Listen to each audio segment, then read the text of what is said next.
At the state capitol, a group of victim advocates says Oregon is spending too much money on prisons. During the last budget cycle, the state spent $817 million on prisons. Well, I went to Salem this morning to hear from advocates who say that money would be better spent helping victims of crime.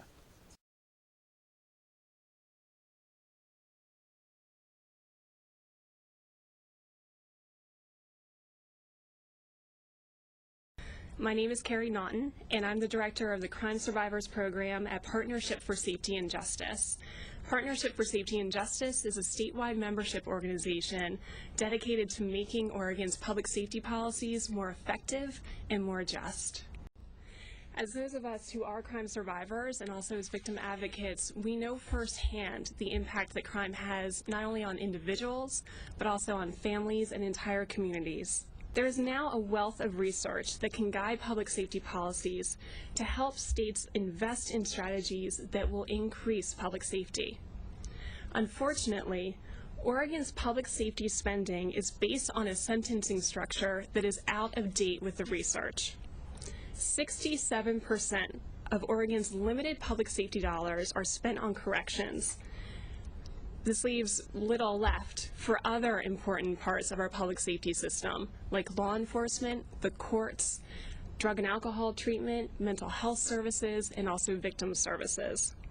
My name is Rebecca Nichols. I'm the Executive Director for the Portland Women's Crisis Line. And the Portland Women's Crisis Line believes that everyone deserves a life free of domestic and sexual violence. Domestic and sexual violence services are lifelines to Oregonians. We are a vital part of Oregon's public safety system and are part of the fabric of communities across the state. Tragically, programs just can't meet the need. In 2009, over 19,000 requests for shelter went unmet because all of the local shelters were full and there weren't enough resources available. PWCL and other programs across Oregon would not exist without government funding that stabilizes us and helps us keep our doors open. But current funding levels statewide are already less than half of what the Department of Justice and the Department of Human Services is determined is necessary to meet the minimal need for emergency services, and now we're facing funding cuts. I'm here today to say that our public safety spending is out of balance. Despite the severity of domestic and sexual violence, we are not investing the appropriate resources into life-saving services. Victim services is one of the vital parts of our public safety system, and that's suffering from the increasing portion of public safety dollars that the corrections budget is taking up. New increased sentences like Measure 57 and Measure 73 will add to corrections costs without making Oregonians measurably safer. I, along with many other people in the victim advocacy community, want legislators to prioritize services over new sentences. It's time that we start rebalancing public safety spending to ensure that every victim who makes the brave step of coming forward for help has access to services that can save her life. Thank you. So why am I here today, and why do I care about this issue? 2 years ago, I retired from Multnomah County's Parole and Probation Agency. I spent the last 6 years of my career helping hundreds of crime victims see that their rights were honored. In my opinion, Oregon taxpayers aren't getting the return on the investments that we all pay. We're now spending $1.4 billion in corrections. We now have very good research to guide us in sentencing and rehabilitation programs. We've always known that long-term incarceration can make people worse. Criminal justice experts tell us that our overuse of long prison sentences is taking money away from other more effective parts of the system, like youth services, state police, community corrections, and we're here to talk about victim services. Our director of the Department of Corrections, Max Williams, will tell you that our prison costs are now unsustainable. I want to make sure that what happened to me and my sister doesn't happen to anybody else. That's why I want Oregon legislators to strengthen our public safety system by making smart cuts to corrections costs.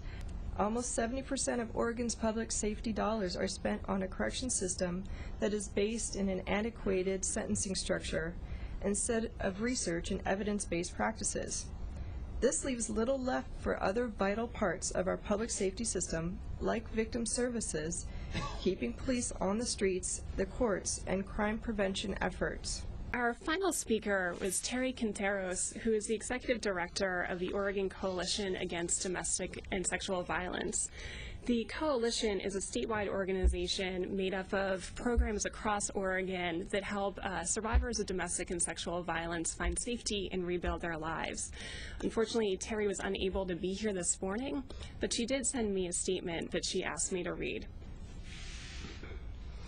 As the Executive Director of the Oregon Coalition Against Domestic and Sexual Violence, I am deeply concerned with Oregon's approach to public safety spending. Although I could not physically attend this press conference, I stand here in spirit with other survivors and victim advocates to say Oregon can and must do better. Our public safety spending is out of balance. The Department of Corrections budget makes up almost 70% of Oregon's public safety spending, and this is at the expense of other vital programs and services. Although incarceration plays a role in public safety strategy, crime survivors and victims overall have not benefited from Oregon's ever-increasing and unsustainable prison spending. There is a problem when the state's prison budget is $1.4 billion, but funding for life-saving domestic and sexual violence programs barely breaks $4 million. We hope legislators begin to shift our public safety policies and spending in ways that reel in prison spending and invest in prevention and programs that protect crime survivors and help them rebuild their lives.